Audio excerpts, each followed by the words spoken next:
How's it going, man? Pretty good. How about yourself? Doing good. I don't think we've ever actually talked. We've communicated a little bit on through comments and stuff on Facebook, but Yeah, yeah, yeah. I um, don't. yeah, I don't think we've ever talked. You want to tell us a little bit about yourself, as people that don't know who you are? For those that do know me, they probably know me mostly as a an artist, upstate New York hip hop artist. Been doing probably, if I want to say, the greater side of about a decade in upstate New York. I'm originally from down south in Florida. Um, but yeah, I basically just music artist at heart. Um, and I have dreams of doing films, short films, music videos, and all that. So I do that on the side. I'm trying to make a living off of that. As a fallback, basically, because you can only do one thing for so long, and you start finding love in other areas. So I've been trying to dive into that side of things. Just I like one of those people that just kind of like every single aspect of what I do. So you can't just do music without videos, and especially today, everybody likes videos more than anything. They need something to see. Um, and I just have a huge respect for video. I've been working with Movie Mike, probably again for the last good side of almost a decade now. I think I've known him Yeah, since 2010. Um, and yeah, I've always had the dream of being a music artist and making it big in the industry, and just always had that drive to create good music and stuff. And I probably always will. I don't think that's ever going to stop. So like I said, I'm a music artist at heart, but overall, just an artist in general. So I like every aspect of everything art wise. The graphics, the video production, the sound, just everything producing wise.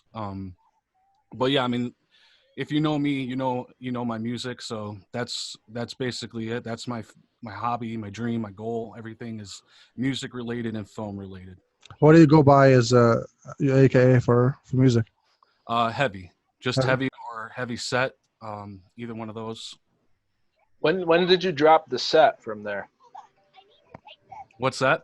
When did you drop the set from Heavy Set? I don't. I can't remember exactly when. I think it just kind of grew on me. Everybody's always known me as heavy set in the earlier years. Um, and basically, whenever you have a name or whatever, an alias, people just kind of shorten it themselves anyway. So a lot of people just call me heavy, and Yeah, eventually it just clicked on, and it made more sense almost with the music I was making, because I always, with my music, I make a little bit of rock mixed with the hip hop. I like that sound, that alternative rock type of music that I do, and heavy rock. It just kind of goes together. The heavy set originally too. Most people that know me personally, I was always a big kid, still am a big kid. About 10 years ago, whatever, I lost a lot of weight. I lost like maybe like 140 pounds within a year. So I dropped a ton of weight. And the heavy set thing, a lot of people just stopped calling me heavy set because I guess it didn't make sense to those people. But it's not about what I look like. It's more of like where I've come from. So the name heavy set's where I've come from, and heavy is kind of what I grew into, because now that's just kind of how I look at my music. It's heavy. It's something that hits you, has an impact. It's deep, and something that's just going to stick with you when you hear it. definitely, man. That's cool, man. I've listened to some of your music, man. Like your voice is so unique. Like I haven't heard anybody in the area here that has the same tone of voice that you have. And it just it's really cool. Um, to listen to. Like I've listened to some of your freestyles. I know you had something going on where you did a freestyle every Friday. Is that still Mhm. going on, or? Yeah, I think you're talking about the weekly cipher thing. Yeah, yeah, yeah. Yeah, that was around for many years. I think it started back in like 2013. Um, Old artist friend of mine that went by the name of Mindframe. I don't know if you guys know him. He was from the area originally and moved away.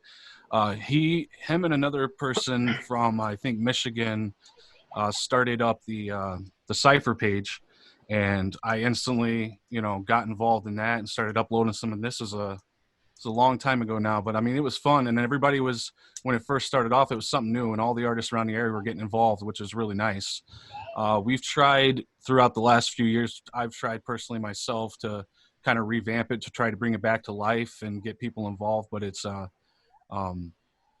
I don't know. Things have changed a little bit. It used to be a little bit more of communication and people were working together a little more. Then more people are focused on not necessarily themselves, but what they're doing. And it's kind of hard to take a break from what they're doing to get as involved as they used to in it. So it's just things have changed a little bit. I tried about a year ago to start the new page, which was Bar for Bar, and I got a little bit of involvement from it. Probably a good amount, like maybe 8 or 9 people, just not enough to keep me motivated to want to keep doing it. So again, it goes back to falling back to yourself and what you're trying to do. And then you can't spend too much time invested. I can't personally invest it in a page like that involves all these artists if I'm not going to have, a lot of support from everybody that I need, because I got a lot of other things that I want to do too. And again, you can only do so much. So it's a hit or miss. Sometimes it works, sometimes not. I would like to get it going. I would like to get more people involved in it, but it takes a lot of effort, and not just from one person, but from everybody. Everybody's got to have to share it and, promote it themselves. So, but yeah, I think the people who didn't know me, it was a good way for all the artists involved in it to be heard in other areas, because there was a lot of people from all over the country, and it was a good way for people to gain a bigger fan base from, say, the other artists that were involved being able to hear. And it definitely worked for me. A lot of people I know that were fans of people that were from the Michigan area, California, and all these other people. I got a lot of fans through that. So that was fun to be able to connect with those people. And I still think, communicate and talk to these people still to this day. So it was a good experience for sure.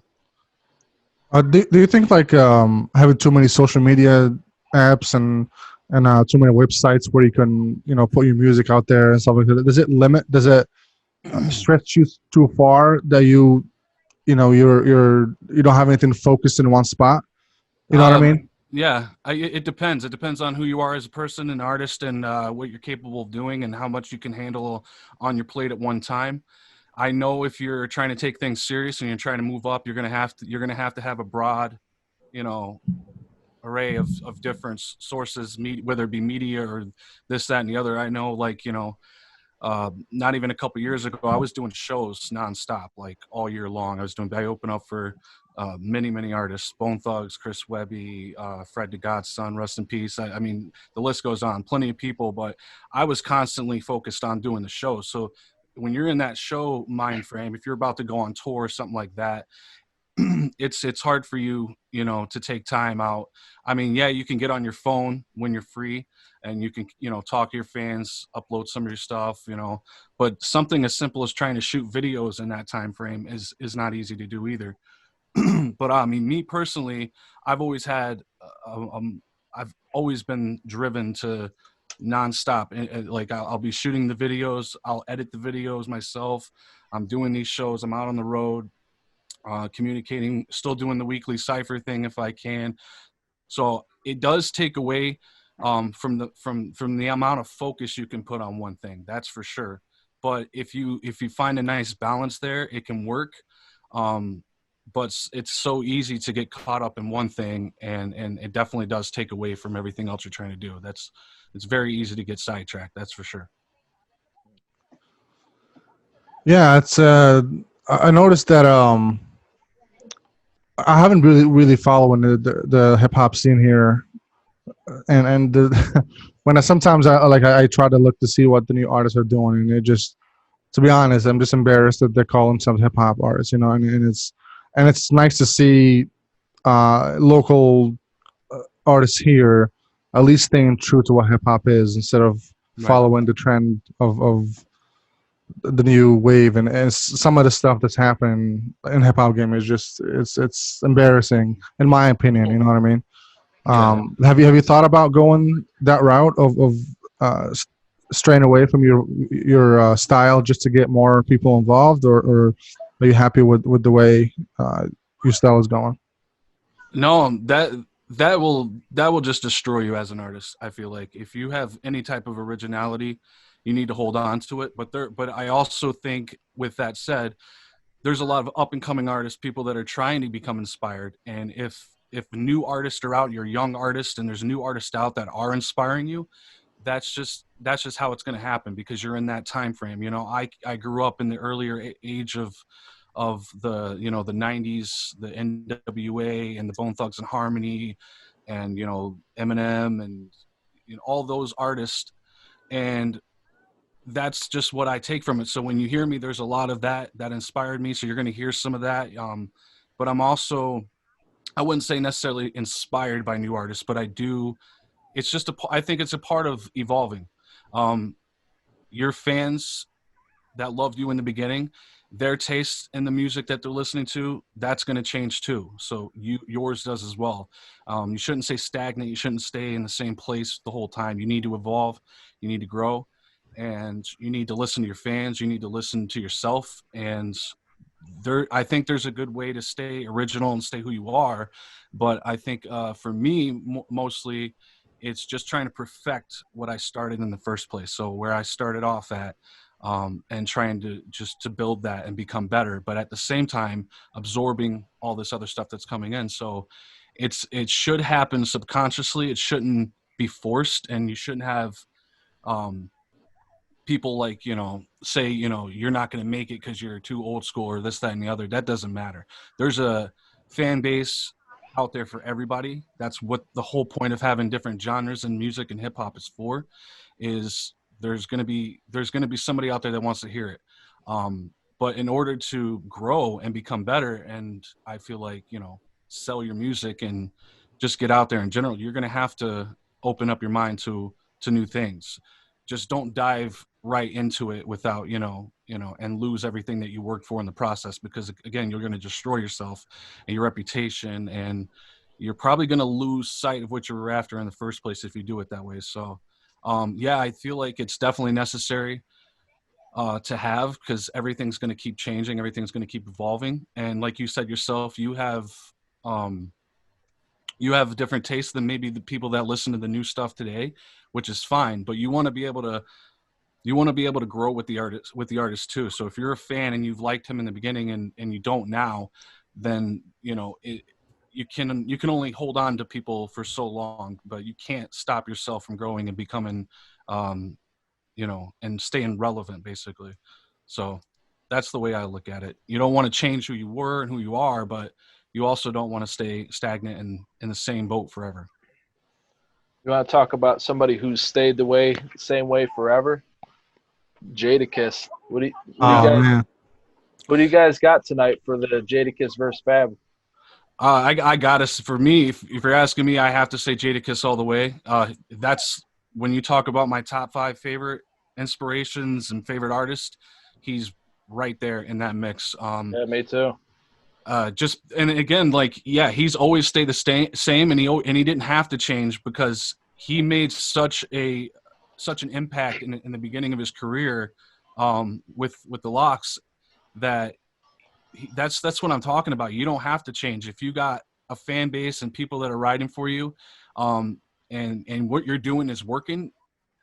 I'm sure for plenty of years, he had to build himself to get to that point anyways. Yeah. And I think that's what a lot of these young artists that sound so new and sound, you know, for the old school people like us that don't really click with that right away.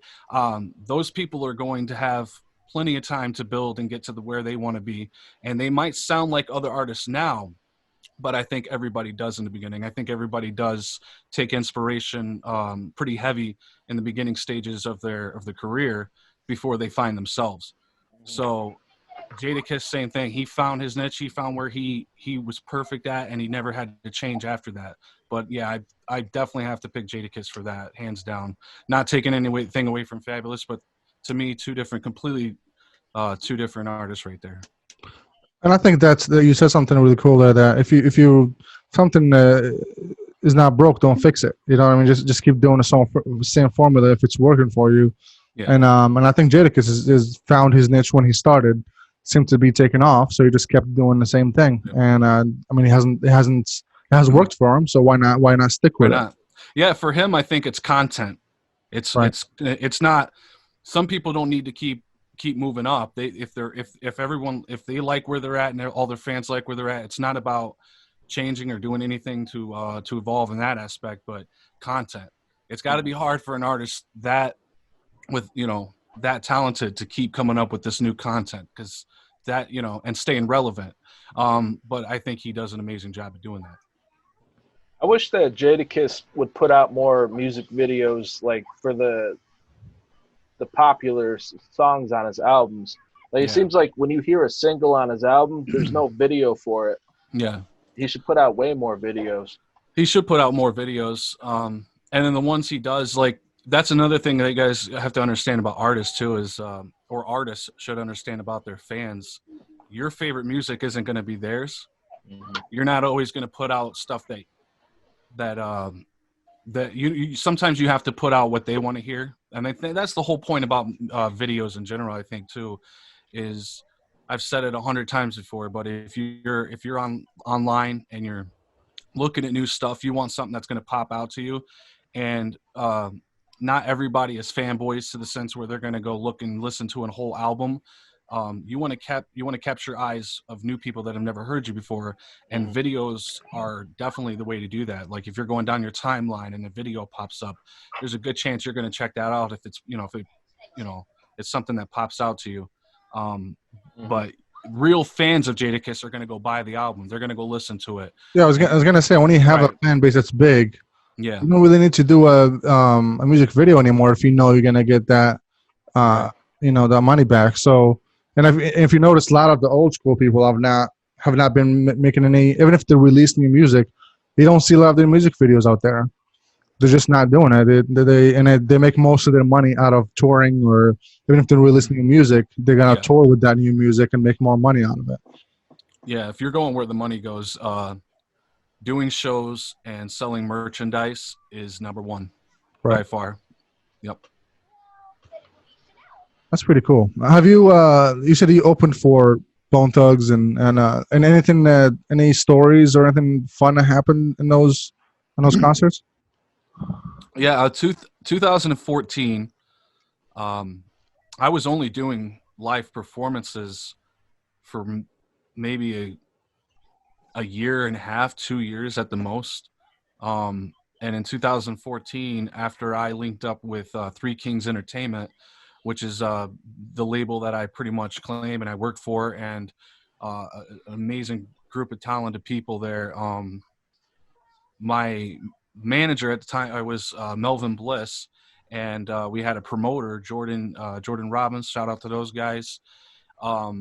These guys were like right at the pinnacle of everything they were doing. They were just nonstop hustling, grinding, making enough money to be able to do it. So yeah, in 2014, I linked up with them. A few months later, we did our first show, and it happened to be Bone Thugs and Harmony. And Bone Thugs and Harmony are my absolute favorite group, hip hop group at all, period.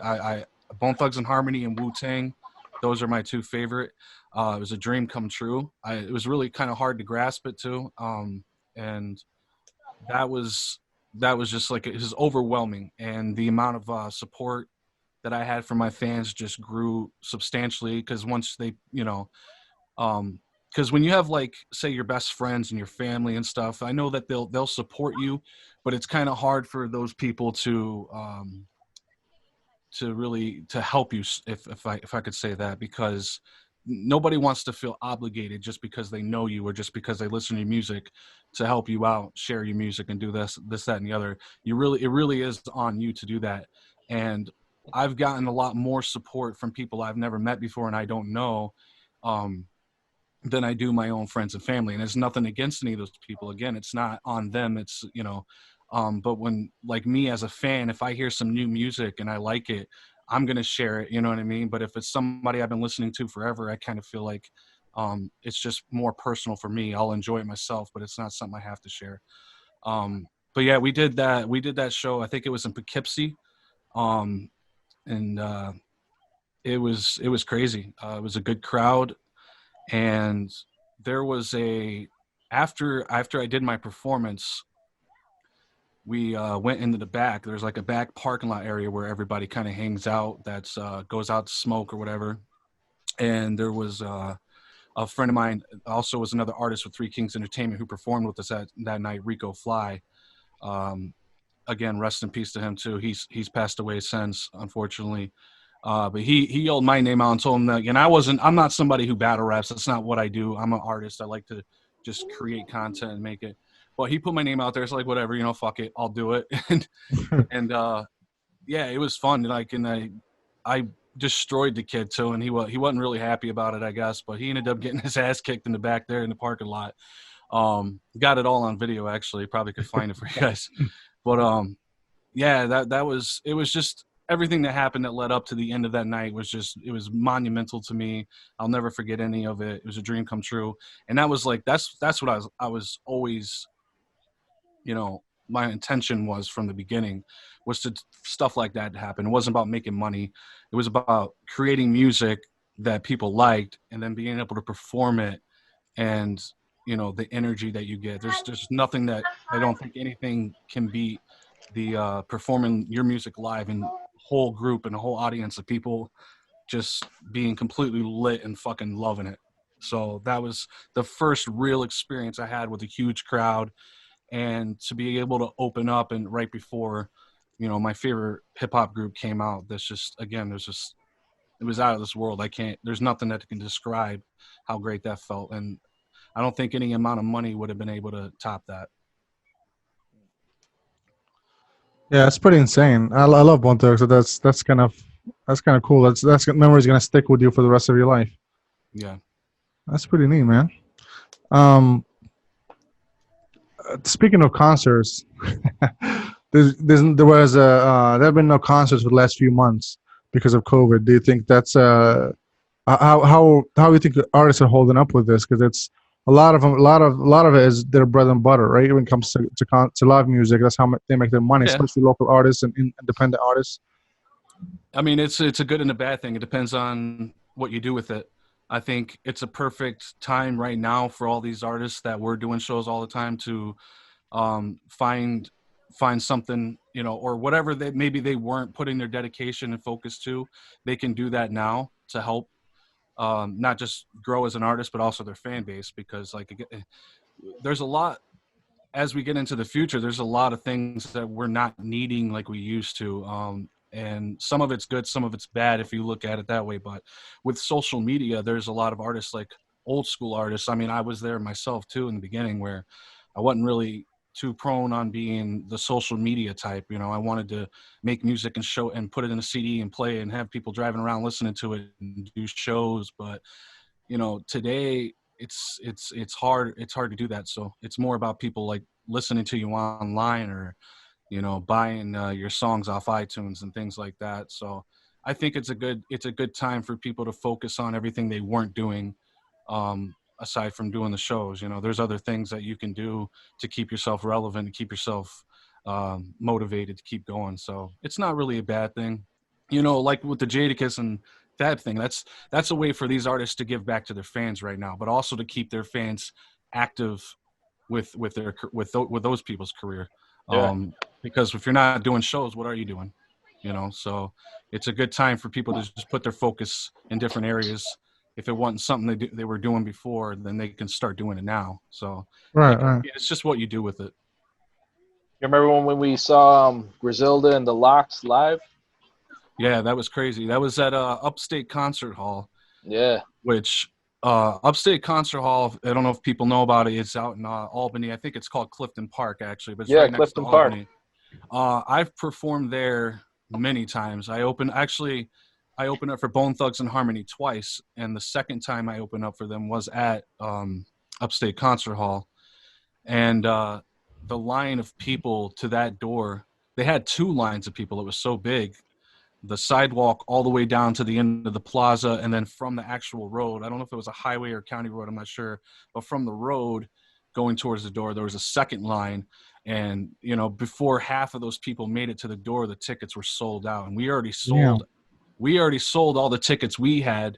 Because like if you're an artist and you're opening up for somebody, the whole idea behind that and the hustle for that and how you're going to make money is you buy those tickets. So the Upstate Concert Hall will sell you let's say 200 tickets, and they're going to sell you those tickets at a discounted price, maybe even half the price of what they're worth. So if they're $20 tickets, they're going to give them to you for 10, and you can sell them for $15, let's say, because then you're making $5 off of each ticket.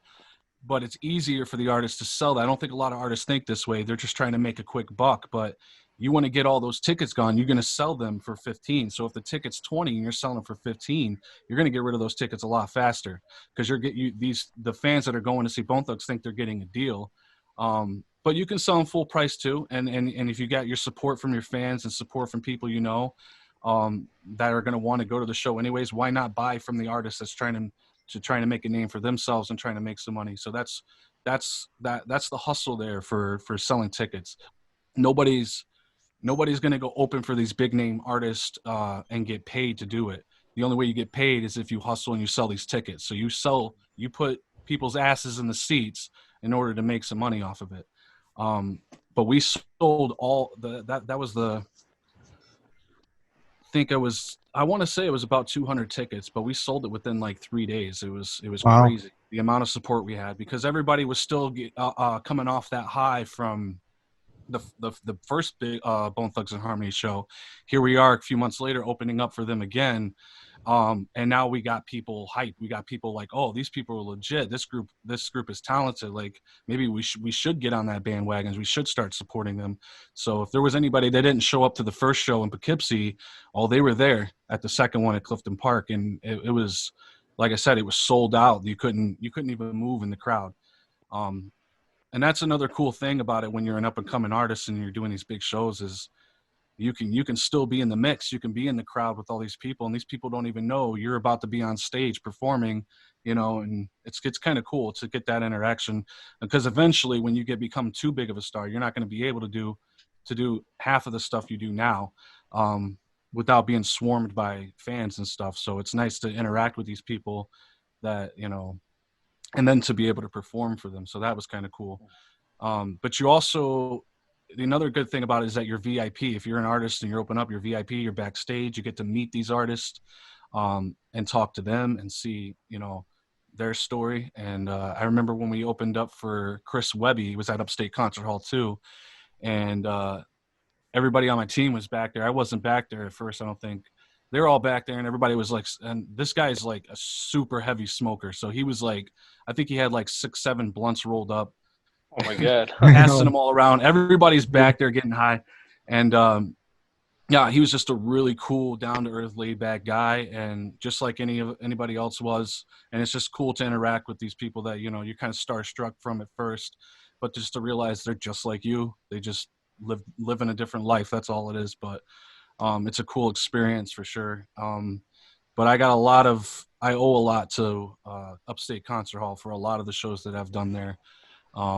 It was a nice place to rock out. And I remember when we went to that Locks show, it was different. This was probably the last time I went to Upstate Concert Hall. They wouldn't even let Mike in with the camera. Yeah. Oh, wow. They had to check his bags, and they didn't want to let him in. They didn't know if he had a bomb in there or something. So, yeah, it was weird because I don't ever remember it being like that a few years back. But I mean, it's the Locks, and they got a high security. And dude, the fucking security, this big black dude, I just didn't even want to look this dude in the eye. He looked like he was gonna tear me to shreds. I was like, whatever, do what you gotta do, man. Yeah, they took it a little too serious, I guess, for the right reasons too. I mean, there were a good amount of gang members and stuff like that there, but I mean, it's hip hop, man. You're gonna have that there, but I think it was a little too much. But if something's gonna happen, it's gonna happen. That's when security needs to act. But I can understand where they're coming from in a sense. You don't want to set yourself up for disaster or nothing like that. But yeah, the security was a lot different back a few years prior to that. With but it depends on the artist you're opening up for. So, they understood that if we're going to have the Locks here, we're going to have a different type of crowd showing up. We got to have security at high maximum, and we got to make sure that, none. And I think at the end of the night, while everybody was leaving, somebody still got their fucking skull split out in the parking lot. I think Mike was telling me about that. I saw it. Yeah. I was at the gas station, and the guy came in, and he was just leaking everywhere. Yeah. And that was crazy seeing that. Yeah. I mean, it sucks that happened, but thank God it didn't happen during the show because it probably would have shut it down. Which I've had that happen before. I've had shows shut down before. I think in Oneonta, we had the police show up and shut down a show right when I was going on stage, which that was depressing. That kind of sucked. And then I was I don't know if you guys know who the artist Fresher is. I was going to open up for Fresher in Binghamton at Club Ice House, and most of the artists that go out to Binghamton, the artists themselves don't really show up until really late. I remember Lloyd Banks one time too at that show. It was, I think, the Ice House as well. They'll show up like 2:30, 3 o'clock in the morning. They wait till last minute to show up sometimes and everything. So I don't think the artist, I don't think Fresher was there at the time, but we're getting in there. I already did my performance. And then after I got off stage, everybody was saying they're shutting the club down. I didn't know what was going on, but I guess there were some people that were trying to bring in, we're trying to bring weapons in. We're trying to bring some guns in, and there was a fight in the back. So before Fresher could even get on stage and perform, they shut the whole thing down. So that was another time where, you know, things got cut short. It's never, especially for the people that spent the money to go to see it, you know, and you're hyping it up and you're putting all that promotion behind it, for things to fall through at the last minute because a couple people want to come in and act fools. You know, it kind of sucks. Yeah, no doubt, man. Yeah, that's crazy. Yeah, it comes with the territory, though. Well, why would you want to bring weapons in? Like, I don't understand that part of it. I don't know. There's a lot of people that just they're out there to see the same person perform, but they might not necessarily have good vibes with each other. Yeah, that, or somebody showing up because they know somebody's there they don't like and wanted to take care of business there, you know, however they felt like. Oh, damn. You never know. I mean, I don't know the story behind why or what happened. I just know it happened, and they ended up canceling the show before the artist could even come out and perform. So I got my performance in on that one. That was, you know, that was a good time and everything, but again, it takes away from everything else. So people, that's going to get overshadowed by the fact that the show got shut down. So it's, you know, it's a hit or miss when you do hip hop, especially, you know, the kind that I do. It's not like if you got fucking George Strait or Nickelback going to a concert, you're not going to have the same. You're not going to have to worry about people coming in and shooting you up. So it just depends on what you do, and you got to be able to take the punches when they happen and fight back. Hey, whatever happened to you starting a band? I've done that multiple times. I mean, over everything else that I've ever done in my life, that was like one of my biggest dreams, was to be a rock star, you know, to be in a band, to be a lead singer of a rock band and stuff. And I'll play guitar here and there too. Yeah, but that was always a dream of mine to do. And I've done it a couple times. I actually was in a cover band one time. We did a alternative, like 90s and stuff, because that's the area I grew up in with rock in the mid to late 90s. Was like, you know, that was my biggest inspiration, and then obviously it plays a part in the music I do now. But I've always wanted to be in a band and rock out, and it's just hard to get when you're by yourself and you only have to rely on yourself. It's a lot easier, and it's also a lot easier performing wise when you go out and you know, when you're a rap artist, you're on stage, all they do is pop a CD on and you're singing over the instrumental. There's a whole nother level that goes to it when you're a rock artist, and you need a band. You guys need to be one unit. You all have to work together, and you have to rely on each other. And that's where I've always had issues. If it wasn't for people not being able to show up to practice, just being consistent, you know, and just following through with everything. So I've always been one of those people that I rely on myself. It's hard for me to rely on others. If you can prove me wrong, that's great. And I'll work with anybody I can. I really don't have I'm not one of those people that are too picky of who I work with, but I've tried it a few different times, and it just always fell through. I've done shows with, you know, a bunch of different artists, and it would go good for a while, then it would just kind of die off, and people have kids, people get married, life happens. So I'm still, to this day, still would love to be able to put a band together and, you know, make it happen. But yeah, it just hasn't worked out that way for me yet. So, and I've been I put my focus so much into this that, you know, I would definitely have to take a break from what I'm doing now in order to make that work. But to do both at once, it's a little too hard for me right now. So, but again, it's still there. It's something I want to do. Another thing is, you know, if you're a rap artist and everything, people put, you know, they kind of put an age limit on it. They kind of think, you know, once you get to a certain age, you're not supposed to do it no more. I completely disagree with that. I don't think it's art, it's music. You shouldn't have to be worrying about how old you are, but you I know, think the people that criticize that are other rappers. I haven't seen a lot of people that listen to. that's, yeah, I've never heard any of my fans ever worried about, you know, how old Yeah, you it's are. the artists that make fun of, like, if Even, you even remember more Eminem. so. Yeah, Eminem last Yeah. year, or when he had the beef with Yeah. MGK, they were making fun of how old he is, which doesn't even make sense. Yeah. Why is that a diss? You know what I mean? So That doesn't make sense. No. that's why that's and throughout the years I've heard that from other artists, this and other artists, because they're old. I haven't seen the fans really go at it, like Right. you're talking crap, talking shit about other artists because they're old. So I don't know why that stigma. I don't understand it. I don't get the stigma either. I think it's more of the artist himself too that does it to himself. I think some artists think, oh, I can't do this no more. I'm too old. I need to figure out what I'm doing in my life. But it's more of it's. I think it's people's own mind. You're always your own biggest critic. So you're always going to think you're not cut out Right. for so long. But again, with the rock music, there is that stigma is not there. It doesn't matter how old you are. I don't think people even think twice about it. But with hip hop, a lot of people have that assumption that you have to be, between 18 and 25, and you're young, fresh artist, and that's what people are looking for. Again, it always depends on the fans. It depends on what people are looking for. I like the music. I don't really care about what you look like. I don't really care about your background. I mean, I care about your background, but not when I'm listening to your music. Right. If I'm invested in you and I like you as an artist, I'm going to want to know your background and find out more about you. But it's not the deciding matter between listening to you or not listening to you, and especially age. I don't think that age What is. it depends on the content or in the style Yeah. of the artist. Because Yeah. Right. if it's a hip hop, if you're talking about girls and Yeah. club, when you're Yeah. like 49, that doesn't make any sense. Right. When you get a little older, you see things differently from a different perspective.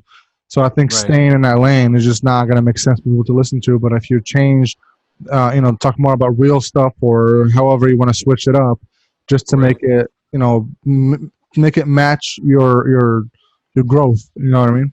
Right. Yeah. That's the And trap as a a lot of hip hop and artists. as a fan, it's about your mood too. I'm always in a different mood. I'm always trying to listen to different music, and there should be no restrictions on that, because then there's a lot of a good content. There's a lot of good art that's not going to come out there because somebody was holding back, and I don't think you should ever hold back. And I know sometimes when you're in the deepest states in your life of depression is when some of the best music and the best art or whatever it is you do that's when that's going to come out. That is true. So it's very true. We got melancholia because of that, right? Yeah, we got a gem, a Right. short film gem because of that. That's Absolutely. yeah. Yep. Have you been working on any new music? Any album release soon or? Not as much in the last couple months. I've had a lot of stuff going on in my personal life right now, moving and trying to get personal things situated and everything, and also starting from the ground up with my run and gun films and trying to do the videos. Constantly busy doing videos and editing videos and stuff, so I'm allowing that stuff to flood me right now and come in and work on that. I don't really want to take a break from it, but sometimes it's necessary to take a Yeah. little break from things in order to reassert what you're doing. So right now, I'm focused on the video aspect of things, the production side of that. Even tonight I'm going to be working on editing a new video, and next week or the week after I'm going to be doing another video, shooting a video for somebody. So yeah, that's keeping me pretty busy right now. I have years and years and years of unreleased music that I have not put out, that is just like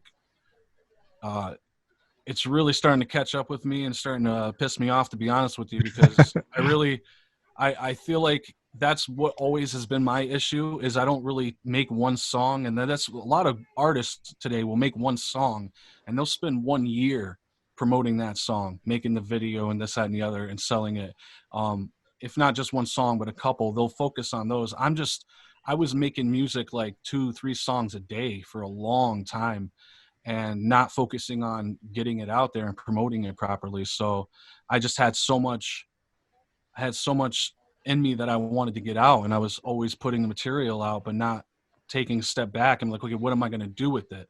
And that's kind of like, you know, as growing as an artist, that's something that I had to learn the hard way, is you can only do so much at one time, and you don't want to, you know, just overwhelm yourself with it. But again, if I don't do it, then who's going to do it? You know what I mean? Yeah, yeah.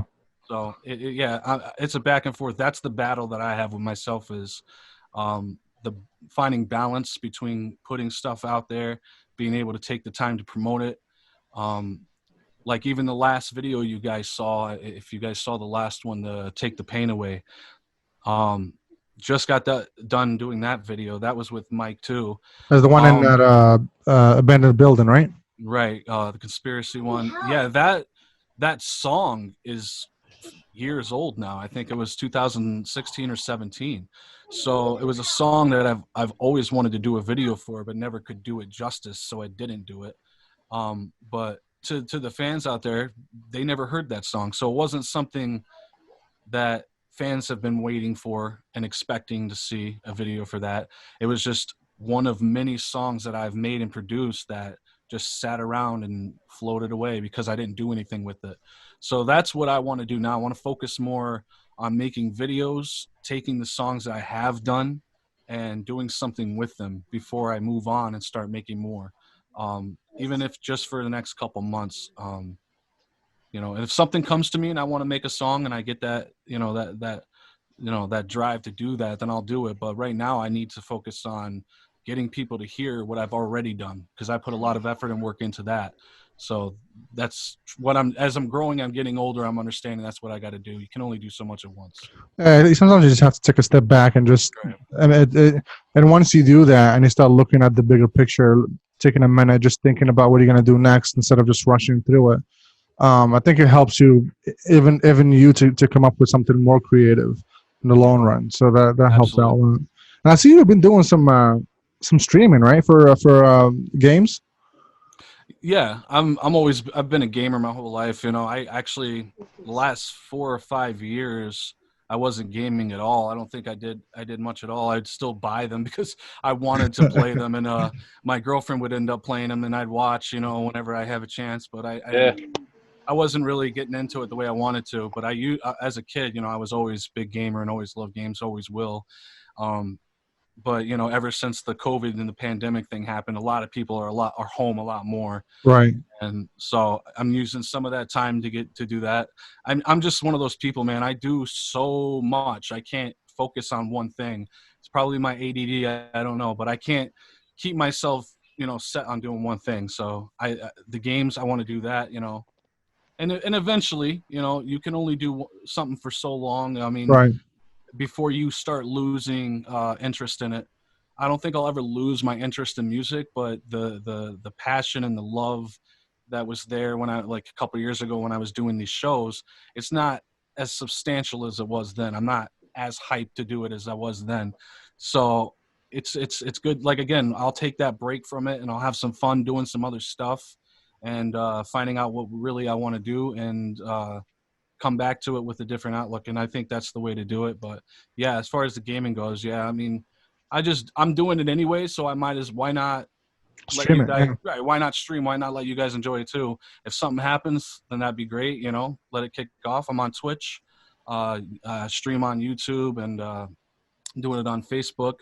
Facebook is my biggest I don't know, I guess market, I would call it. I have well over 30,000 followers and fans on my Facebook page, on my artist page. So that's a good area for people to get interested in. And so that's something I've never done before as an artist. Is I'll make content, I'll make the music, I'll do the videos, but I've never actually liked seeing myself on camera. I've never liked interacting live with people. So I'm trying to break that wall and get past that, so that, because, you know, people nowadays, the way social media is, the way the market is, people want the artists to be friends with them and interact with them and be more than just a voice and an image they see. They want to know you're real, and basically, and that's basically what I'm doing with that. I'm trying to just break that wall, the not be scared to interact with people and go live and do that. And I guess gaming is a way for me to do that now. I also go on there and I'll do some freestyles and listen to some of my music and perform that, So there'll be some more videos of me doing that too, just letting you guys get some content and a lot of music nobody's heard. What do you play on? You play on a PC or is it yeah. Xbox? I have all the consoles. I got the PS4 Pro, the Xbox One X, and I have the PC. But my PC is my baby. That's I put all the money into that. That's where I got a really good setup with that. So I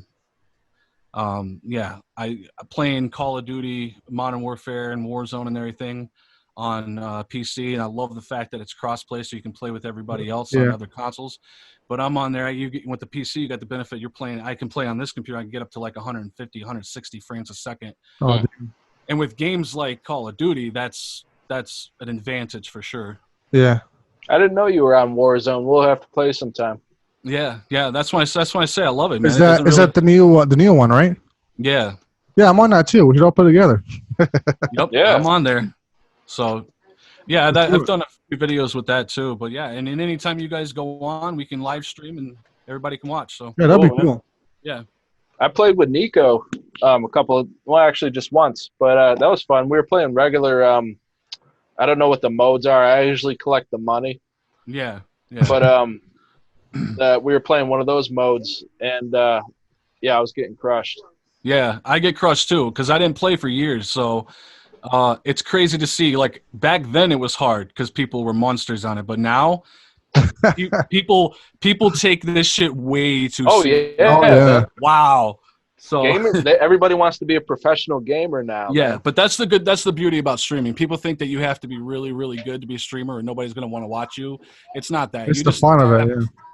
It's the fun of it. You have to be a character. People want to laugh and enjoy watching. It's not really how good you are at it. You just gotta be somebody wants to watch on camera doing it. So, again, that's what I'm aiming towards. So I might suck at Call of Duty, but I mean, at least you're gonna laugh and have a good time watching it. Yeah, I'm pretty bad. I don't play a lot of first-person shooter multiplayer games like that. So like when I play it, I get shot within the first few seconds. I'm really I don't know where, because a lot of people hide. You know what I mean? They just wait for you, and I don't know how to do that. I just go rock around. If I see anybody, I shoot. If I don't, I just keep walking through until I get shot. Doesn't take me long. I think my favorite type of game is an RPG, is role-playing games. Yeah, me too. Yeah. Your Grand Theft Auto, Witcher 3, probably one of the best games ever. Yeah, I've been playing that for the last few months. It's just pretty good. Pretty good I'm really looking forward to the same people that made that are making Cyberpunk. I think that's probably the most anticipated game in a long time, is that game right there. So I'm looking forward to Cyberpunk. I just watched the trailer for that. That's really good looking with Keanu Reeves, right? Yeah. They announced the game, I want to say almost 3 years ago, and then EA showed the first glimpse of it last year in 2019 at the conference there, and we were supposed to get it in April, and it got pushed. I think it's now pushed up to November, so now it's not going to come out until November. But this is like the third or fourth time they've postponed it and moved it to a later time. Which I think they moved this so that way it can be a console launch for the Xbox. Yeah, I'm thinking that too. I think they have a deal with Microsoft, so I'm not 100% sure, but I think it's supposed to be like a bundle with the Xbox at some point. Right. I do know if you have already pre-ordered the game on PS4 or Xbox, that if you've already pre-ordered it, I think they're going to give it to you for free if you buy the new console. So if you go out and get a console, you're actually going to get a free copy of that if you already ordered it. Oh, wow. Make up for the people that are waiting. I've been waiting for a long time for that game, so that's definitely something I'm going to pre-order. But yeah, it might be. Did you get the Last of Us Part 2? Oh, yeah. I haven't beat it yet, but I'm getting close. close. Oh, man. Where you at now? There you go, Red. talking to her about this, man. I'm probably, I want to say, between maybe like the 80% completed somewhere around there. I'm back playing as Abby and getting her side of the story. Or okay. So you've seen Joel's scene and oh yeah, that happened. Well, that's the unfortunate part that nobody's happy about is the fact that happened within, I think, the first 2 hours. I think, yeah. 2 hours that happened. Yeah, so that was not only that, but a lot of people were going into the game thinking he already had died, and I already know he was gonna die. I mean, there was no way he wasn't gonna die. Based on what happened in the first game. There was a trailer that came out for the second one before it released that showed Joel, and people were like, they fucking lost their mind. They're like, oh God, he's still alive. Like, they were happy to see that, and then to play it within 2 hours of him dying. And it wasn't, like everybody thought he was going to die anyway, but it's the way he died. They were so nonchalant about it. It was just like, he's dead. No big deal. And even the way, Ellie lost her mind for a little bit there, but it was like the next chapter started and it was yesterday's news. So that was kind of a little, too much for me. And yeah, there's a lot as a game as a whole, like gameplay wise and the graphics, what you look for as a gamer. So when you play something, that's what makes the game. I think I would call it a 10 out of 10 is from the gameplay, the graphics, and just the way the interacting in the game is, the way the first game was and how they leveled up this one. But the storyline. Where you at with the storyline though? So Ellie was in the movie or the old theater, and Abby walked in. And she's getting ready to kill her uncle. Is that where you stopped it? No, I got to that point, and then now I'm playing back as Abby. So when you get to that point, you got to go play back as Abby. Yep, I already finished it. That's what I'm trying to feel. Yeah, so I think I'm back at day 2. She just woke up from having sex with what's his face? I forget his name. Owen. Yeah, and then she's back out there, and she's helping out the girl that had her arm broken because she's about to lose her arm. So her and the other chick are out there trying to get the medicine, and that's what I'm doing right now. We're trying to go to the hospital, find some medicine to come back and help her so she doesn't have to lose her arm. But yeah, I think that's where I'm at right now. Yeah, it's definitely a multi-layered story where you have to really think about what's happening instead of just going about it.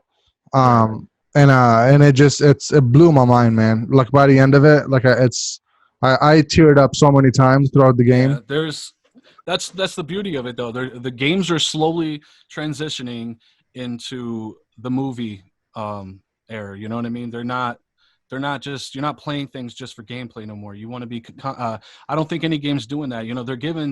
They're giving people the names. So when you're killing just random people, oh man, yeah, someone will get mad and be like, "No, George," the dogs even have names. Yeah. So they're making you feel everything you do. There's an emotion. It's an emotionally driven game where most games are just, like if you play Grand Theft Auto, I'm guilty of it. I'll be out there shooting someone in the face 20 times with the AK just for fun. It's just disgusting. I don't think you could if you do that on this game, you probably have something wrong with you. Yeah, you're by the end I was exhausted as far as killing goes. I killed so many people in there that it started weighing heavy on me. Right. Yeah, really, like I felt terrible by the end of it. And I think that's the point of the game, to make you feel that way. You know what I mean? And to also not be so cliche and just give people what they're expecting. I think, if I'm you can hate on me if you want, but I'm a huge Walking Dead fan. I have been since day one. I've never missed an episode. I'm one of those people. Sorry. But no need to apologize about that, man. Yeah, you're not watching that show. A lot of people from an outside perspective think you're watching that show. Oh, it's a zombie show. It's not a zombie show. You barely even see the zombies anymore. It's an emotionally driven storyline. And when you're invested in those characters, you have to keep watching to see what happens to them. Right. And the creator of the show, same thing with the creator of Last of Us 2.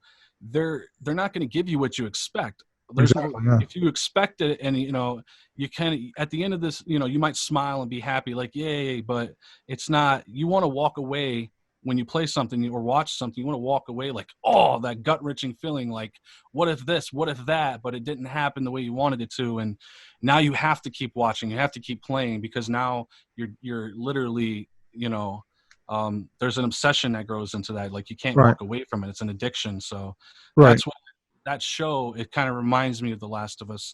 They go hand in hand with that aspect. Is the creator of it is never going to give you what you want. They're going to give you what you least expect. And I think people that before they played it, they wanted the game to be a certain way, and they got mad because it's not what they wanted. Right. You don't. That's not how it works. You don't just want the game to be a certain way and magically it'll be. They're trying to tell you a story. So sit down and just play that story they're trying to tell you instead of having. I feel like that's also there's a negative side that comes to the fact that social media is so big these days. Back in the day when you were to get a new game, you didn't know much about it, so everything was a surprise. Now when you go to play something, you buy something, you've seen, not only have you seen the 20 different trailers, you've seen gameplay, because it's hard not to watch the gameplay because you want to make sure you're spending your money, on something that's worth playing. And it's kind of like when you go to the movie theaters and you play a trailer for something that's coming out and you're like, oh shit, the new Freddy movie's coming out. Oh, crazy. And they kind of give away the whole movie in the trailer. Yeah. And a lot of movies do that. I try to not, look too much into something before buying it, but it's hard because, like, again, with social media, if you go buy something, you see it, they're like, oh shit, I was thinking about buying this or watching this or playing this, you're gonna it's kind of hard not to. And a lot of the trailers and the gameplay will give away a lot. So that's the one thing I don't like about it, is like when something's given away before you do it or before you play or watch it. So yeah, the trailers, I didn't watch so many movies last couple of years because of the trailers. Like I'd watch, and a lot of them are like lose interest, 3-4 minutes long, and they tell you pretty much every beat of the story, what's going to happen. Then why am I going to watch it? Like if I know what's going to happen, the big moments are going to happen in the movie, why am I watching it? Not only that, but there's movies out there that are overhyped, and then you watch it and it's nothing like you thought it was going to be. Yeah. That's even more depressing. It's like when they really overhype something. And that's kind of what I'm worried about with Cyberpunk, is that game, if they keep postponing, it's a good thing because they're going to keep fixing all these bugs they have with it. That's another reason they're doing it, because when you play it, it's like 100% perfect. But if you wait too long, you're going to overhype it so much that nobody's going to be happy because you waited too long. There's no wow factor anymore, because even if you don't see everything, if you just keep it prolonged for so long and you keep saying it's going to be the greatest game ever, the hype is going to always be more than what you actually get. So no, I think the people are excited for it is because of The Witcher 3, what they did. Yeah, absolutely. With it. So they're expecting something that's going to be really good. And I don't blame people I'm excited for it too. And I've seen they had a Project Red, I think it is. Yeah, CD Project Red. They have they allowed some journalists, some media to play the game, like 3 or 4 hours of the game this last weekend. And that's what makes your Grand Theft Auto, your Naughty Dog games like Uncharted and The Last of Us. That's what makes your Witcher 3 and CD Projekt Red games. That's what makes them so good, is that it's the only games they put out. Like I think the last game we know of CD Projekt Red was The Witcher. Yeah, I think they released that Gwent game, the game, but that's just a small thing. Right, yeah.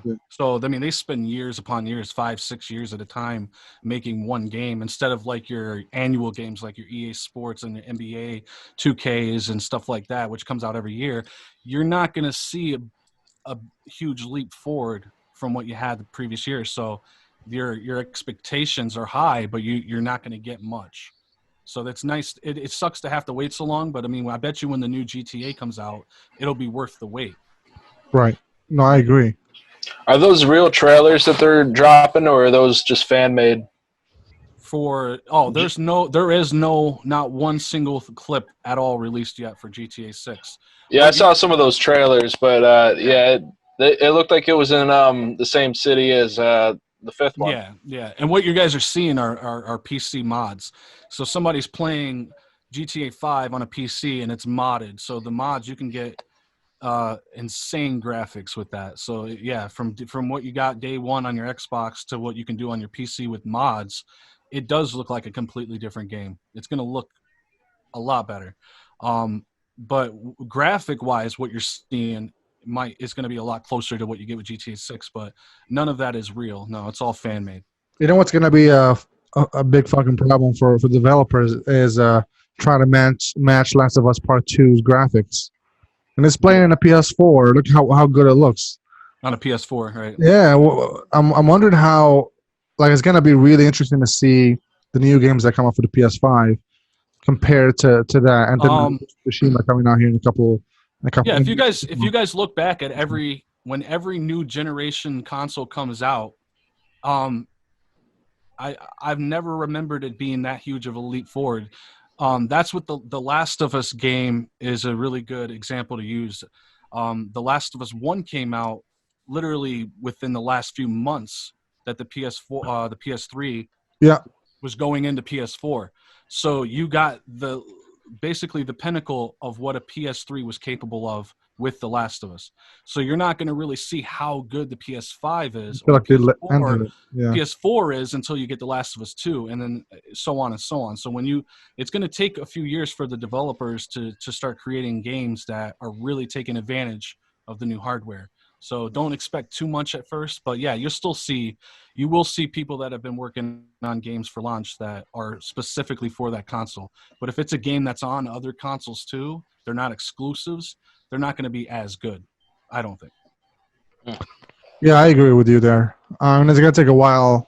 And I think the people that for instance, like Naughty Dog and for, I don't know if Xbox, I don't think Xbox has, they have first party studios, but I don't know any of them. But like, for instance, like if they would know more how to incorporate the hardware for the PlayStation more than like Rockstar, or you know what I mean, because they just focus on the PS4 themselves, so they know how to because that going. If you make a game that's coming out on every console, then you have to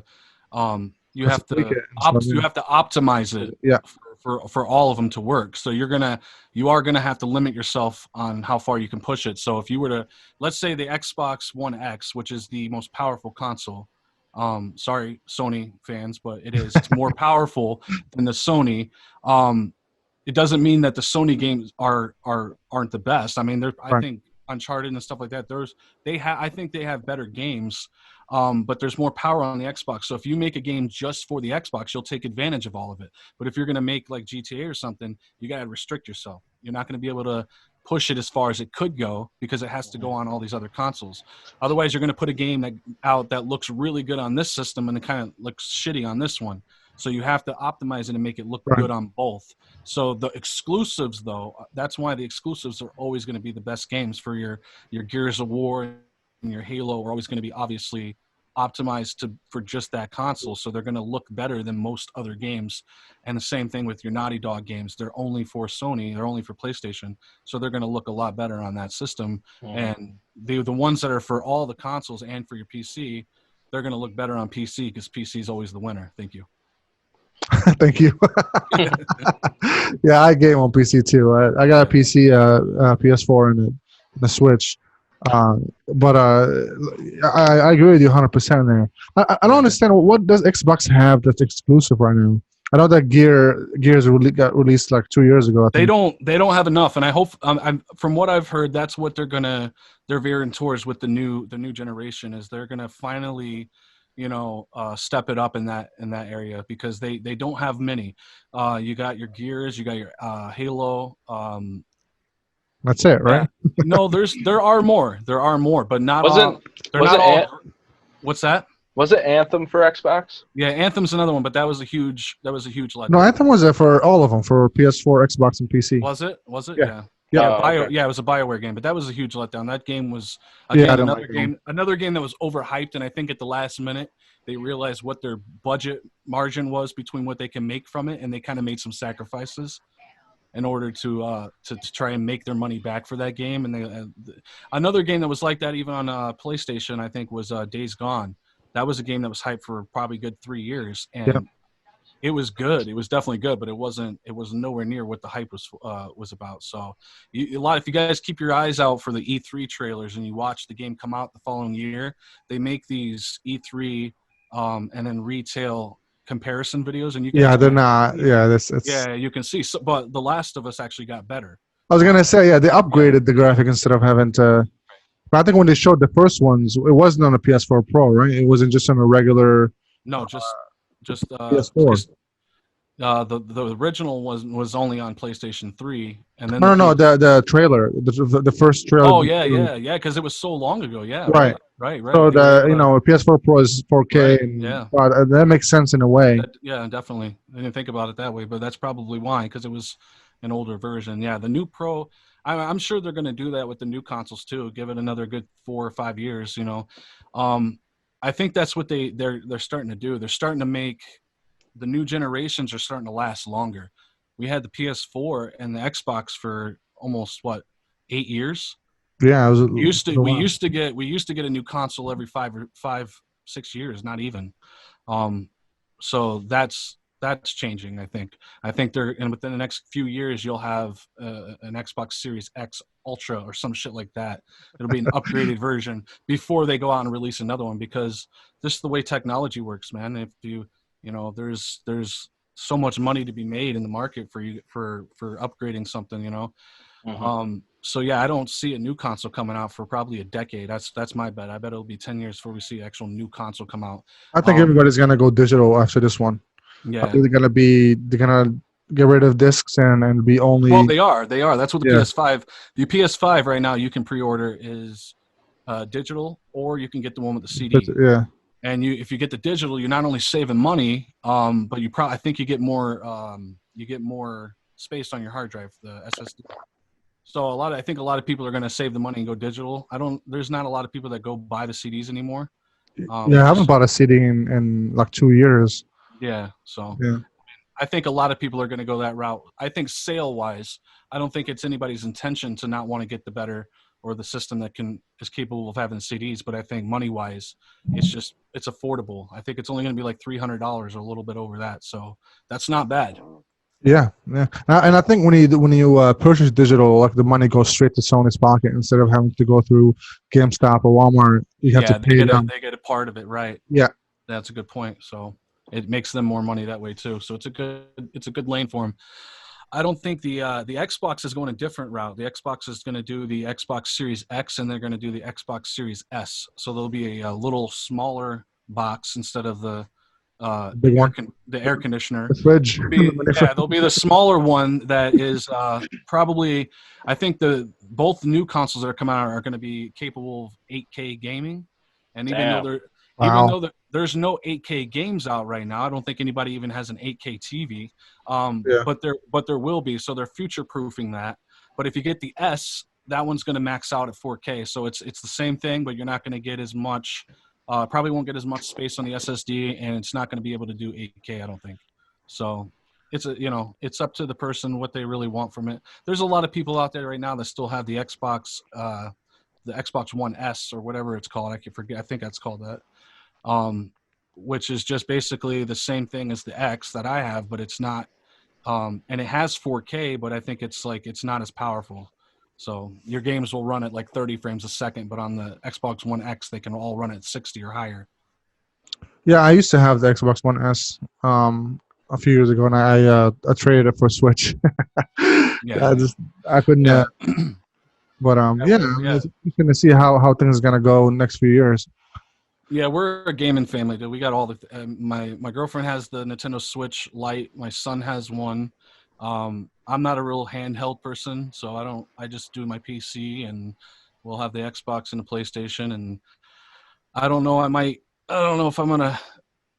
I don't think I'm gonna go for the Xbox this time, though. Like, I'm kind of leaning towards the PS5 for right now. That is a great decision, my friend. Yeah, it looks like I'm gonna go on Sony's side for things, but we haven't seen Xbox release any real games. Here's the thing, though. You already have a banging PC. You said, right? Yeah, right. And you know that everything that's going to come out for the Xbox is going to be on PC. Correct. There's no reason to get an Xbox if you already have a good PC. Yeah, good point. Yep. And if you got Game Pass, you can play both. Exactly. That's why I got rid of my Xbox. I'm going to have a great PC that plays a lot of the new ones. Why am I keeping this? It was literally collecting dust. I have not. Yeah. I think that's why I think that is the main reason people go PlayStation, regardless of the power it has. It's the exclusive games they make. Right. You can't beat them. I agree, man. Man, you got any plans for this summer? Yeah, trying to make money.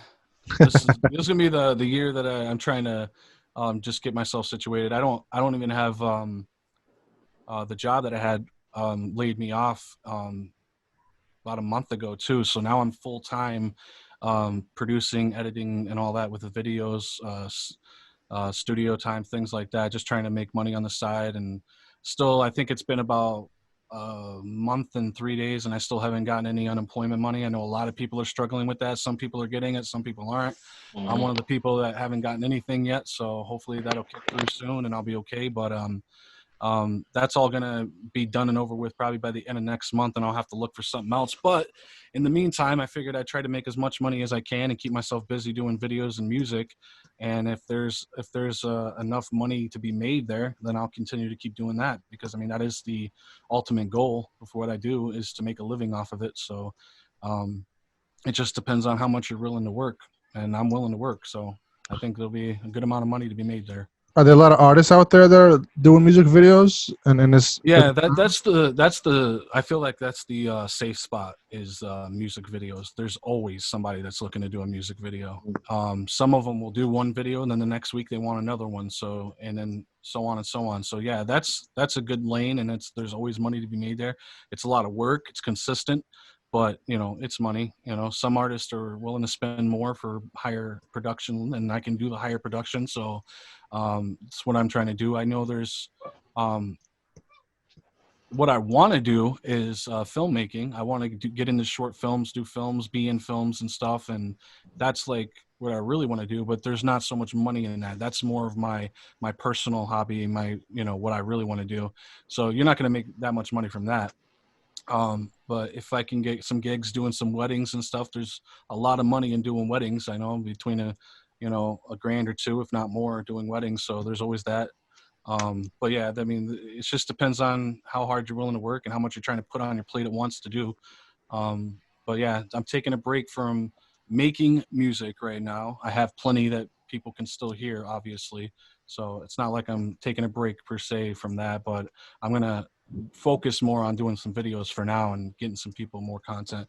And plus I got my own music videos that I want to get done too. So I'll be working with Mike. I'll be working with another friend of mine. I'll probably be working with Nico, and I'll be banging out some more videos of my own content, some more music you guys haven't heard.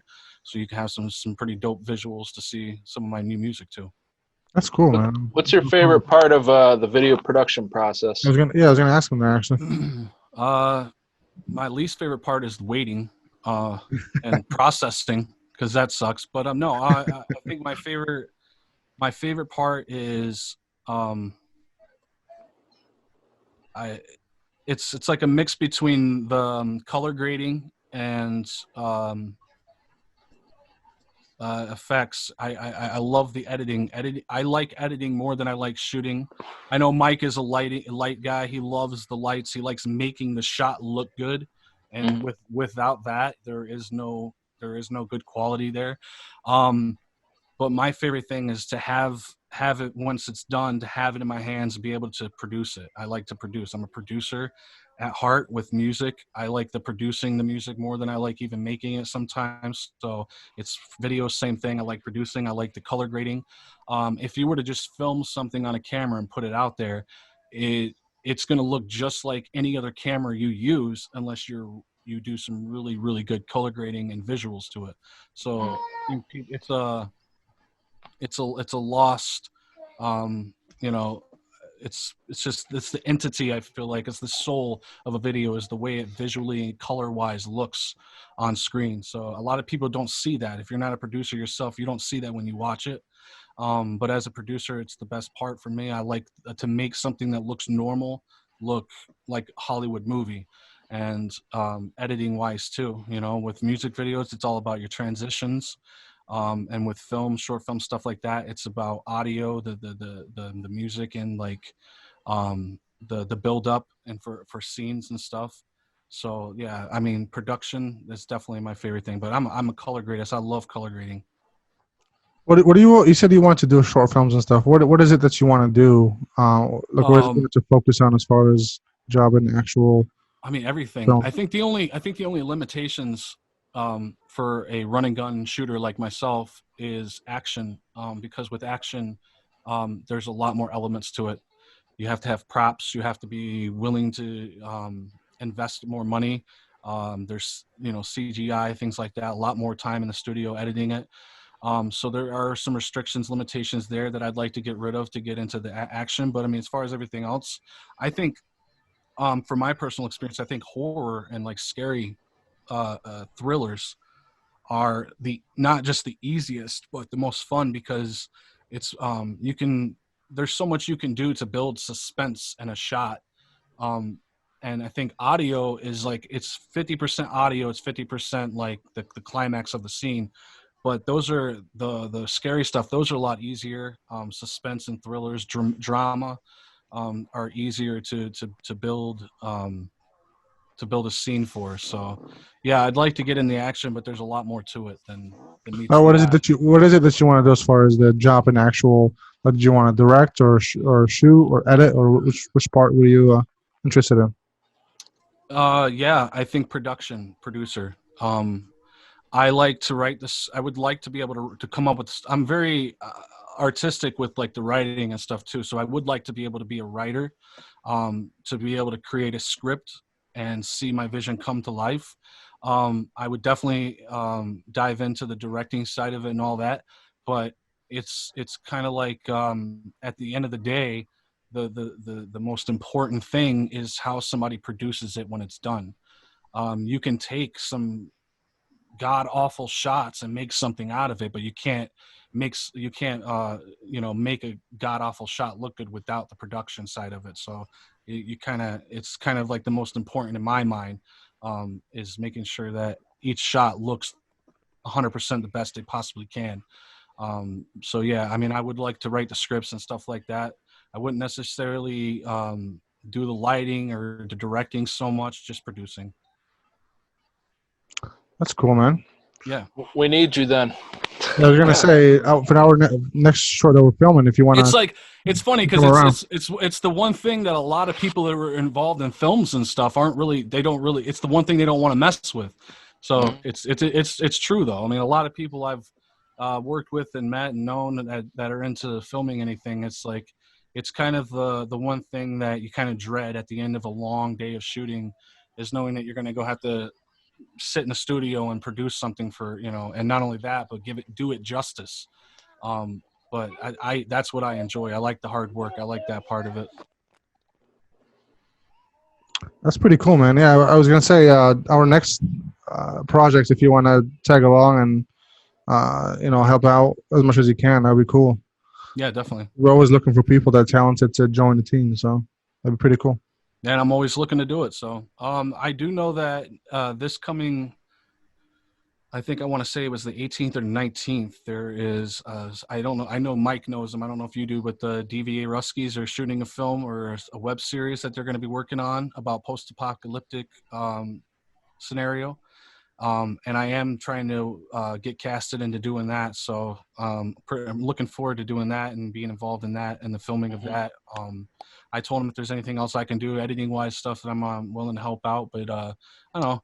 I'm always trying to find stuff to do, because it kind of sucks when you're upstate New York. It's nothing like New York City or Hollywood. So it's really hard to find, gigs or people that are like out there making some content. There are some in like Buffalo, Rochester, and Syracuse scene, but like it's closed up. Like each group will work just with each other, and they wouldn't bring people in. Yeah, it's kind of a sad situation, to be honest, because we're not a big area here. Instead of working together, people are closed up, and and it's sad. But hopefully things change. Hopefully things will reach out and actually be open to collaborate with with others. And well, people got to wake up. It's the only way to make good stuff, man. You can only do so much by yourself. And that's what I've been doing for the last decade. Is I would make music. I'll have to make the graphic arts for cover art for it, the album covers. I'll have to promote it myself. I'll have to sell it myself. I still to this day still do my own music videos and produce them, and I'll have somebody help me do that. But it's like most of it's myself. I'm always by myself doing it, and kind of like a one-man band. But you are limiting yourself to the amount, to reach that 100% of what you could put out. But with other people, not only other people helping you, but their input. A lot of times you don't realize, because you're so caught up in doing it, that the amount of other people's inputs really make a, really help. So somebody's going to watch something, let's say 10 people watch it, 5 people like it, 5 people don't. You want to know why those 5 people don't, because the 5 people that do have the same mindset as you. They thought this was perfect, and so did you. But what was wrong with it? What can we do to make it better? And that's why working as a group, as a whole, is always a good thing. And I like working with people that, will tell me, hey, we could try this, we should try that. So you're not thinking that your way is always the best way. So that's why working as a group and as a team, music, video, anything you do, like, it's the only way it's going to work. Michael Jordan would have never been Michael Jordan without Pippen. It never would have been, you have to have team effort in anything you do. And also, the more people involved, the more people are going to help promote it, the more people that are going to tell their friends about it. And also people who are their friends are going to be like, oh, he's working on this project, we should check it out. You would have had those people involved in what you're working on without team. So it's a huge part of it. Yeah, I agree 100%, man. And hopefully things change here, and we get to collaborate more with, because there's a lot of talent here, man. There's a lot of people that are talented. Yeah, it definitely is. Yeah. I'm always looking for more directors to work with. Like I don't want to direct any videos. I just want to shoot and light. But I love directing, and I think I'm probably, at this point in my career, I'm definitely better at directing. I think that's one of those things that I was meant to do.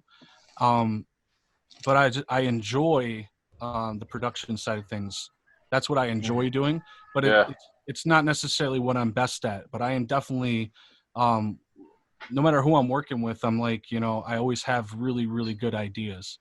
And that's what the director is there for. The director is to get an idea that you guys have to get it to happen. And you have to be able to, there's a lot of times you'll be filming something, or if you were an art producer and you're working on music, and someone's paying you to come in and do a studio time, and you just record them and get it done, are they going to get their money's worth if you just let it go? Sometimes you really gotta let your voice be heard. You gotta let people know you could do this better, this could be done differently. And that's what a director has to do. He has to be able to put his foot down and make sure that what everybody went into this project wanting is completed, and there's no half-assing. I'm really good at doing that. I really enjoy doing that, but just not as much as the production side. But I definitely feel like that is probably going to end up being like a really good lane for me to go to is directing, for sure. Yeah, you pretty much directed the last video we did.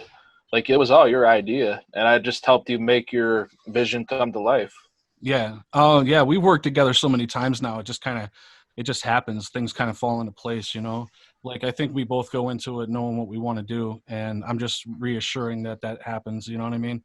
I'm not really saying anything that nobody expected me to say. I'm just making sure it happens, basically. But yeah. But yeah, once you work with somebody for so long, things kind of just fall into place and it works out perfectly. There's a lot of projects I think we've done together that, like the Dreamer video, sometimes it's not, you don't really have to do much to have much happen, like the simple stuff can go a long way if you do it, if you know how to put it together. And that's why I've always liked working with you, because we both understand that, we don't want to put something out that's, half-assed. We don't want to put something out just to put visuals to a song. It's got to be more than that. Yeah. And that's my mindset. Obviously I don't mean any offense to anybody I ever worked with, but at the end of the day, I think people will appreciate that I'm working as hard as I am to make things happen, because it's necessary, or you're gonna just, like, again, you go back to saying stagnant. If you're not willing to grow and become and build yourself, then you're just going to stay right where you're at. So I'm always doing that in every video. I want to do something different. And the last video we did was great because of the scenery. We staged it. Things were thought out and we made it happen Just getting in front of a camera. And that's what a lot of these artists need to know. Like, I'll work with them and I'll do what they want, but at the same time, a lot of them got to know, from a fan's perspective, from someone watching, we don't want to keep seeing the same videos of you guys jumping up and down in front of the lens, in front of the camera. That's why I don't want to. I told Mike I would never do a It's music hype, video you know, here. you get hype and everything, but like, I like videos and I want to do more videos where it's not even, I want to do a video where I'm not even in the video, you know, it's a story being played out in front of your eyes while the music's going. I keep going back when I was telling someone this the other day. I think if you guys remember listening back in the day, Fatboy Slim, there was a video that they put out. I think it was Christopher Walken was just walking around dancing the whole video. Do you guys know what I'm talking about? I want to see An that elevator. Yeah, he was an elevator. I don't know if he was a janitor or something, but he was just walking around a mall and the mall was closed and he was dancing all over the place. And if you listen to the song and you watch it, it just made sense, you know. You don't always need to see the artist in front of the camera, and if you do, you don't want too much of it. You don't want it to be the same thing. So there's a lot of people out there that are they're not worried about the content they're putting out. They're more worried about just making a quick dollar to pay their bills, and they're not really worried about, you know, telling a story or just making something that nobody's seen before. And then people want to know why there's a difference between me and those people and why my videos are getting so many views and theirs aren't. That's why, because I'm willing to do something different in each time I do it, not just with the song, but with the video too. Everything has to be different. You can't keep doing the same thing. So I mean, I think a lot of it too is content. Like if your content is just same thing over and over again, if you're talking about the same thing over and over again, you're gonna want to do the same thing over and over again visually too. Right, yeah, you're gonna want to stay away from that and do something different. Yeah, I mean, I like certain artists for what that artist can do, but I think when you think about, like, when you talk about GOATs or you talk about the greatest of all time and you put like Eminem in that category and, you know, people like that, you think they're so versatile. You'll never watch the same video. You'll never hear the same song. They're so different each time. Kendrick Lamar, Joyner Lucas, you know, the list is very long of artists that do that. They're completely different each time. Even Schoolboy Q, who I am a fan of too, put out a few years back a series of videos, and they all came out around, I think, the same time too. We dropped 3 videos back to back, and it was, if you watch from the first video to the third video, they went together almost like a to be continued kind of sequel to each other, and they were all different too, which was really cool. You know, so I'm into that. I'm into, like, if I'm gonna watch a video, I want to watch something worth watching. If I'm gonna listen to a song because it's hype and it puts me in a good mood, I don't need to watch a video for that. You know what I mean? I Right. play it in my car or play it at the club. But if I'm gonna watch a video, I want to feel like I just watched a short film or something that was, you know, worth putting my time in to watch. And then you don't even have to have the greatest music in the world to have a really good video, and that will help your song do a lot better if you have a good video. So I'm always waiting for those kind of videos to fall into my lap. I turn down a lot of music videos nowadays just because I don't want to do something that I've done a million times. right. And I need to work with more people. I've been telling everybody that I want to use you as my editor. Yeah. 'Cause I like the way you color correct and shit. But they're like, why don't you want to do it all? I'm like, I suck at editing, man. Like I just want to shoot it. Well, I mean, it's also restricting you from how much you can do. Because if you're able to go out there and film 5 videos in 1 week, you're not going to be able to edit those. Those artists aren't going to be able to get their videos back, you know, within a few weeks. So that's, again, goes back to the team thing. If you got more people working together, then you're putting out more movies, you're putting out more music videos, you're putting out a lot more material, and you're able to make more money. You're able to enjoy it more because the things you don't like doing, you don't have to do anymore. You do what you love. And if you don't do what you love, you're not going to want to do it anymore. You're going to fall out of love with everything you did. So yeah, it's definitely helpful. And like me, same thing. I just opposite. I don't like to have to hold the camera all day and go out there and shoot all day. I'd rather be able to direct it or produce it or both. You know what I mean? And if you have a team, then you guys can do it every day. There's nothing stopping you. So, and it'll help you in the long run find more people to work with because you're not you're not going to say, well, I can't do this because I would have to do this kind of editing and I don't really know how to. It would probably take too long. You know, with that mindset being gone, you're just opening yourself up to a lot more opportunities. I think there's something special about handing your footage off to somebody and just seeing what they come up with. Feels more professional, I feel like, too. Yeah, for sure.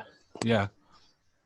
And it would be nice if we could do, I know we have our group chat, if we could get these guys to actually come together, because I would love to shoot, even if a music video, to shoot a music video with that amount of production, with that amount of people, decide on the right camera to use, find a good, rent a lot somewhere for staging, for a staging area, invest with a group of 10 people. If everybody puts up, say, $100, you know, you got $1,000 to go into your video now that, you know, obviously if everybody is willing to work together, you're going to make, and it's not, at first you guys got to make sure you're not thinking, well, we're going to make more money. You're not going to make more money.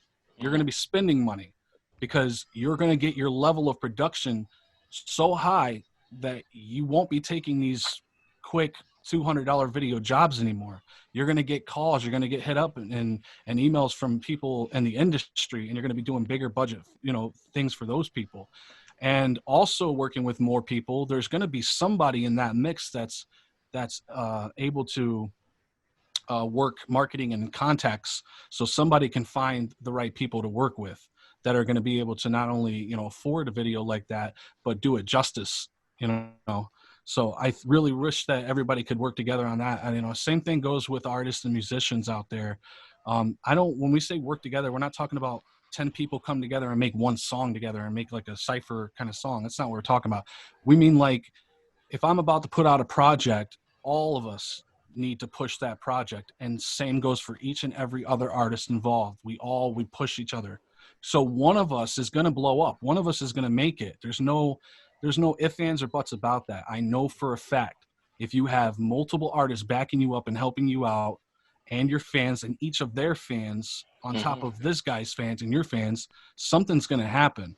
So take a step back, swallow your pride, humble yourself, help somebody else out, but in a group effort, and just watch what happens. It will happen, but it just, we can't seem to get to that point. I feel like if we work at the video, the people doing videos, it's going to be a little easier because there's not so much pride. There's not so much, you know, people out for themselves in that aspect as it is with music, but it would help. I know for a fact it would. I think it's the ego too. Like the people's ego is what hinders their growth when it comes to artists, especially younger ones. Yeah, I've seen a lot of people, man, that have that ego, and you can see some of them are really talented, but when you have something like that, it just does not, it doesn't allow you to go further than you can. And if people see how much of an arrogant or showing it on set or showing it on when you're doing music, it just doesn't, a lot of people are going to stay away from you or not going to want to help you just because of how big you think you are, or how talented you think you are, instead of just being humble and doing your work. Yeah, there's something missing there in those people's minds. There's something that needs to resonate with that train of thought, you know, so people can understand, like, you can do it on your own, but you're not really gonna go anywhere. You know what I mean? It's like somebody who's trying to travel across the country in a car that, like, needs a ton of work, and you can drive, you're a good driver, but you don't know how to fix a car. You'll probably get halfway and you break down. You know, you need somebody who can fix a car. So you got to be able to, you know, not to just have to use that analogy, but I'm just saying, like, it's nothing you do is up to you yourself. You know, the content you put together, that's you, that's your originality, that's your inspiration. But after it's done, it should be up to everybody else around you to take care of it, not you. And that's why people have managers and have promoters and stuff like that, because you really can't do all of that. And you don't know how, because I'm one of those people, if I'm focused on one thing, I'm going to excel at it. I'm going to do really good at that.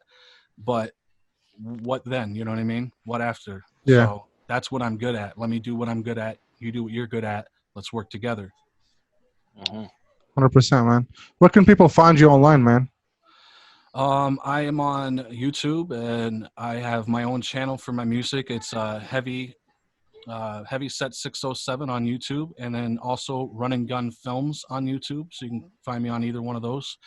I'm on Facebook is facebook.com Heavy Set 607, or find me right on Facebook. Just type in Heavy Set 607, or just look up Heavy. You should be able to find me on there. I'm on Instagram. It's Heavy Upstate 607, and I have a Twitter, but I'm never on it, so I won't suggest going on there. But Are you on SoundCloud or any? Yeah, I'm on SoundCloud. Same thing. Just look up Heavy Set on SoundCloud and it should pop up. I'm mostly focused on Facebook. So like that's where I like Facebook because everybody that's involved in my Facebook, I know, you know what I mean? And if I've added you or you've added me or you follow my page, you probably comment on my video. I probably interacted with you, and I like that interaction. And right now I'm trying to do that with my YouTube. So that's why I'm doing these streams. That's why I'm trying to connect with my fans more so that I can build my YouTube up. That way, when I put a video out, my YouTube's going to, do better. But as of right now, Facebook with, the 30,000+ fans that I have on there, that's my main source. So, I mean, I really try to point people towards that direction. But yeah, I'm all over the place, man. All right, sounds good, man. Thank you. I appreciate you coming over and no problem. spending time with us, man. We could talk for days about this stuff. I know, absolutely. I warned Mike prior to us talking. I told him don't get me into the camera thing. So we didn't really talk about cameras and gear or anything. So I think you guys are safe there. But I could go on days about cameras. That's for episode 2. Yeah, we'll definitely have you back. Yeah, we'd have you back, man. We have so much. Here's the thing. Once you're done with the Last of Us Part 2, let me know, because I'm talking to another buddy of ours that's playing it, and once he's done, we want to do like some kind of a review for it, or that would be awesome. Yeah. So if you want in on it, I'll let you know. Yeah, that's another thing I'm trying to do. I'm trying to do some reviews and stuff too. Yeah. For my channel. So yeah, let's do that. Let's do a discussion. We can tackle it together. Yeah, man. Well, it was fun. That was fun, man. Thank you so much. No problem. Yeah, thanks, man. Catch you later. All right. Catch you later, guys. Yeah.